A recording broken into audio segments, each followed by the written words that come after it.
Welcome back to the channel. This is going to be a 16,000 mile review on my 21 Ram 2500. I meant to do a 15,000 mile review, but just got kind of, just didn't get around to it. So this is now a 16,000 mile review. So let's get into it. Bottom line up front, the BLUF. There are no issues to date. I've got no complaints. Would I, if I had my Ford again, would I do this trade over again? Like if I was presented with the same situation? Absolutely. I would absolutely make that trade again. This 2021 Ram is a great truck. No issues, and this might be the truck that I keep forever. Especially with the prices these days. Like it's hard pressed to get a truck. Newer trucks are kind of harder to find, but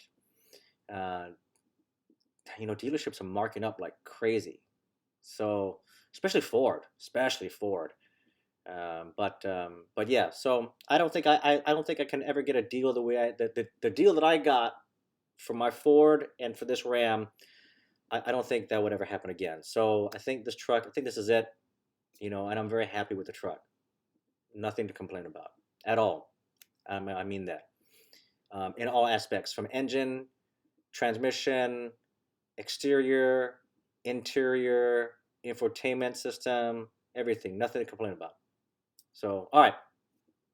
If that's good with you, that's the BLUF. That's the summary. You can click off this video. Now I'm going to get into kind of a little more detailed explanation of a couple things that I want to talk about, or 4 or 5 things I want to talk about. So let's talk about the engine and transmission. No issues with the engine and no issues with the transmission. I've said it before. This 68 RFE that's in the 21 Ram, that's in my truck, my 21 Ram, is incredibly smooth. I don't know what they did with the 21s. I know in 19, I had a 19, they upgraded the 68 RFE, but it was still kind of like had its 68 RFE quirkiness. Not as bad as compared to the 18 and the 16 or the 11 Ram that I had, but it still had its quirkiness. But this 21 Ram, the 68 RFE in this truck is, it's smooth. The shifts are smooth. The drivability of this truck is great. I have no complaints. Again, engine, it's a Cummins, right? Come on. No issues, right? This truck gets phenomenal fuel mileage. Okay, and again, this is my experiences with my truck. Yours may vary, and it probably will, right?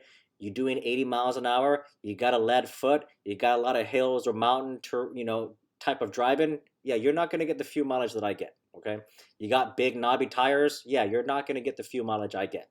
Okay, big lift, or if your truck's doing the, when the dogs drag their butt on the floor because their butt's itchy, or they're trying to do whatever, they got an irritant, they got to like whatever, right? What's it called? Squat, right? You squat your truck, which looks like a dog dragging his butt across a floor. Yeah, that's what it looks like, by the way. If you got your truck looking like that, yeah, your aerodynamics, you can kiss that out the window. You're going to get horrible fuel mileage. So, but anyways, engine, transmission, no issues. Let's get to the emissions. Again, no issues. I've not had any issues, but it's still relatively new, 16,000 miles. But I don't foresee any issues because the way Ram has their diesel particulate filter inline in the exhaust system is relatively closer to the turbo, right? You got your diesel oxidation catalyst, which is right after the turbo, and then you got your diesel particulate filter, which is right after your diesel oxidation catalyst. That's the way it should be, right? Ford and GM put their diesel particulate filter at the very end of the exhaust system, after the SCR.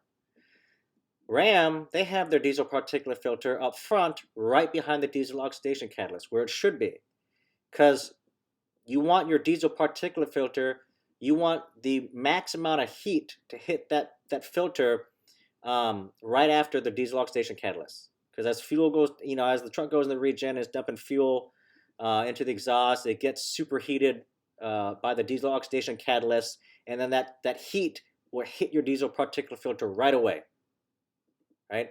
That's how it should be.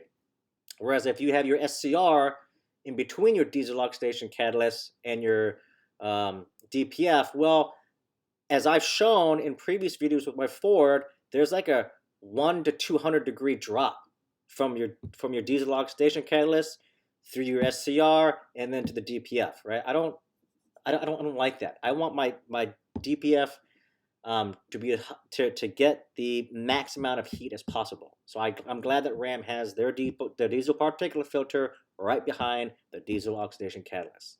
So I don't foresee any issues, and I haven't had any issues with any of my trucks that have had emissions, except for my 2016, but that was once at 35,000 and again at like 70, 75,000, where it went into this weird active regen, right? But I cleared it up using a whole lot of hot shots both times. But anyways, and another reason why I don't like the SCR being in between the dock and the DPF is the components in the SCR, to include the injector, right? The DEF injector. If it's before the DPF, all that's going to get hit with soot. Like I don't like. Does it matter? I don't know, but I just don't like that. I want the SCR to be clean of soot. I don't want the injector or any of its components to be sooted up, right? So I like that the SCR on the Ram is after the diesel particulate filter. Keeps those components free and clear of soot.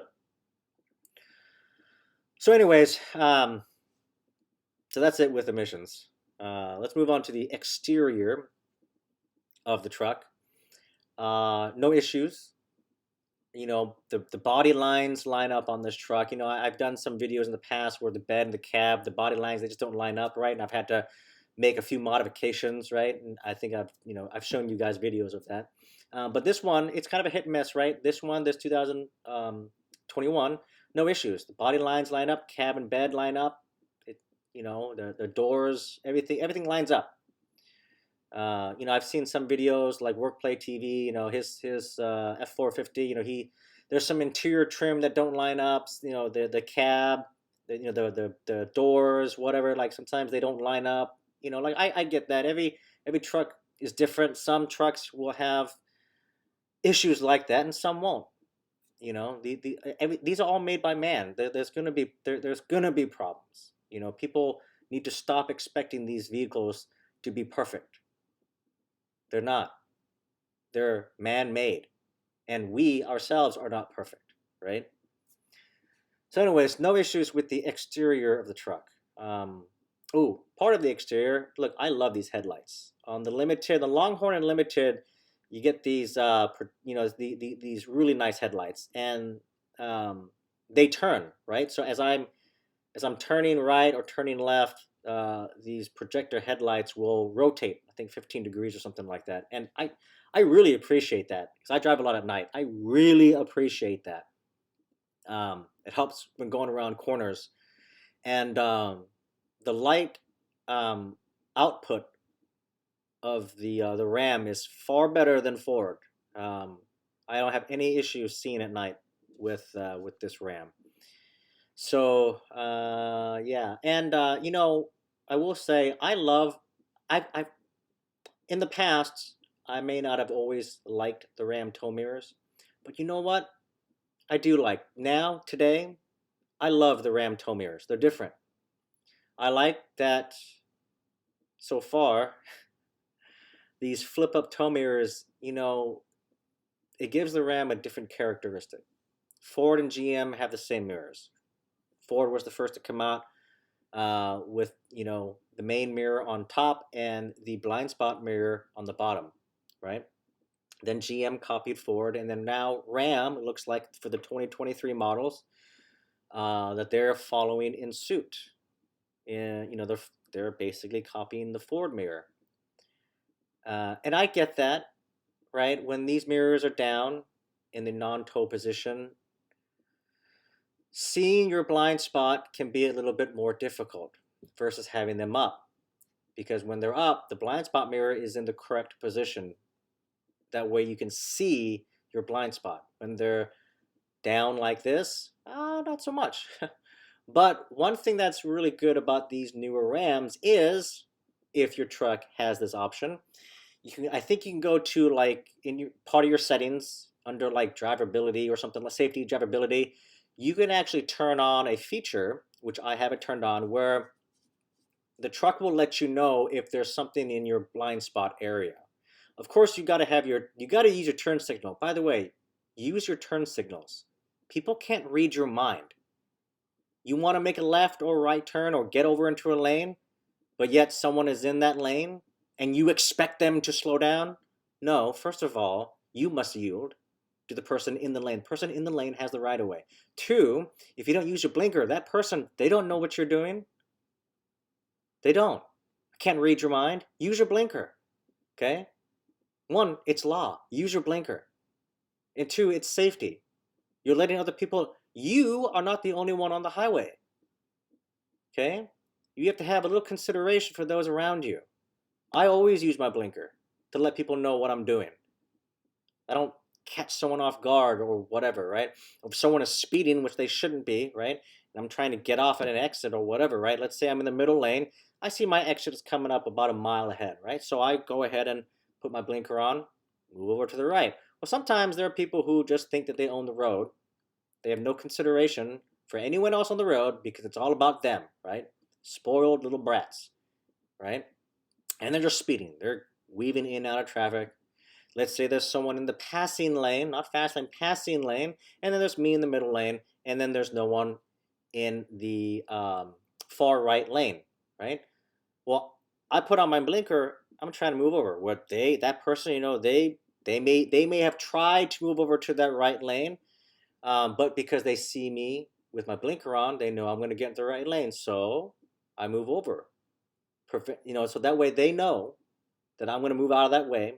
So if they want to pass the guy in the passing lane, whatever, right? But it lets people know what you're doing. Use your blinker, okay? Anyways, if you turn on this feature and you use your blinker, it'll actually let you know if someone is in your blind spot. So if you have your tow mirrors down, and yes, there are people who don't know how to position the blind spot mirror so that you can see your blind spot, okay? It's all about how you position it. You won't have the best visibility like you do with the mirror up, but it'll be sufficient, right? You got to position it a certain way. But if you have this feature on and you turn on your turn blinker, and if there's someone in your blind spot, let's say you don't see them in your mirror, but there's someone there, like a small car or something, the truck will let you know. It'll beep at you. It'll go beep, beep, beep. It'll beep at you and let you know there's someone there. So with all of that, you don't need to have your tow mirrors up. Put them down, right? But I also understand why people have them up. It's a safety thing. I get it. But then there are those who think it's cool, right, when they're young or whatever. I mean, I used to think that too when I was young, like way back when, right? But anyway, so exterior, yeah, no issues, nothing to complain about. Interior, look, I mean, it's a Ram interior, like it's the best. What can I say? I have had no problems with the infotainment system, with the Uconnect system. Ram, I've said it over and over again, Ram uses real leather, and everything is practically wrapped in leather. They use real wood. I mean, it's, you really feel like you're in a luxury vehicle, and you are. The big three, they all use hard plastics. They do, even Ram. But it's the amount of hard plastics that is used. Ram uses the least amount. Ford uses a whole bunch, and so does GM. GM currently, right? They use fake wood, right? Their wood trim is fake. Ford, I'm not really sure. I think in the King Ranch and newer, again, I'm not sure because I don't really like dug into that, but I think they use real wood. I think could be fake, but not really sure. But Ram, they tout Ram tout. Go back to the 2019 press release of these new trucks, right? They proudly let you know that they use real leather and real wood in these trucks. Of course, depending on trim. Laramie, I don't think they do, but the Longhorn and up, Longhorn Unlimiteds, you got real wood, right? One thing I will say about the interior is the seats and the Ram. The seats are a little bit tough because the leather is tougher, which means it'll last longer. However, the seats are kind of tough, right? The wifey, she on long trips, her butt is sore after sitting in the Ram for hours on end of driving. So I had to buy her like a little seat cushion so that she can for the long trips. Doesn't really bother me, but I will say the Ford seats are much more comfortable. Never had any issues with pain after long trips. Even the wife after long trips. One, because the Ford also has massaging seats, so that helps a lot actually. So I will give that part to Ford. Those massaging seats that Ford has, man, that's fantastic. That's fantastic. So, but yeah, so interior, nothing to complain about except for really the seats and how tough they are. But you know, that's not really a big deal. So let's go to other. Well, there's not really a whole lot to discuss anymore, really. I mean, the some of the things I've done to the truck. This is an older photo, by the way. I had my windows tinted. I got WeatherTech mud flaps. What else did I do this truck? Obviously, I have a dash cam, but I just transferred that from truck to truck. Yeah, I haven't done anything else to the truck. Truck is, other than the mud flaps and the window tint, the truck is 100% stock. So, and it will remain that way. The only other things aftermarket that I might get will be like maybe like an in-channel, what do they call it? Rain guard or something, right? I might do that. I don't know. I may do one of those Banks rear diff covers. I think that's Banks they make some really good quality stuff. So I may do that. When I do my transmission fluid, though, I will get a transmission pan. On previous 68 RFE trucks, I had the Mag High Tech. I think I might either go with was it PML pans, right, or PPE Power. It used to be PPE Diesel. I think it's PPE Power now. I might go with their transmission pan, but that won't happen for a while. So, and the only reason why I would get an aftermarket pan is because the drain plug. I don't know why they don't have drain plugs on transmission pans. I really don't understand that. So yeah, yeah, that's really about it. Look, I will do a few mileage report here a little bit later, and I will also do an update on like the fluids that I use on truck. I do use Chevron Delo 680F 10W30. I will be running that to 15,000 miles per oil change, and I also use BLUF Platinum. So that's it for this update. I will be doing, again, update videos on my fuel mileage and fluids that I use for the truck. And we'll see you in the next video.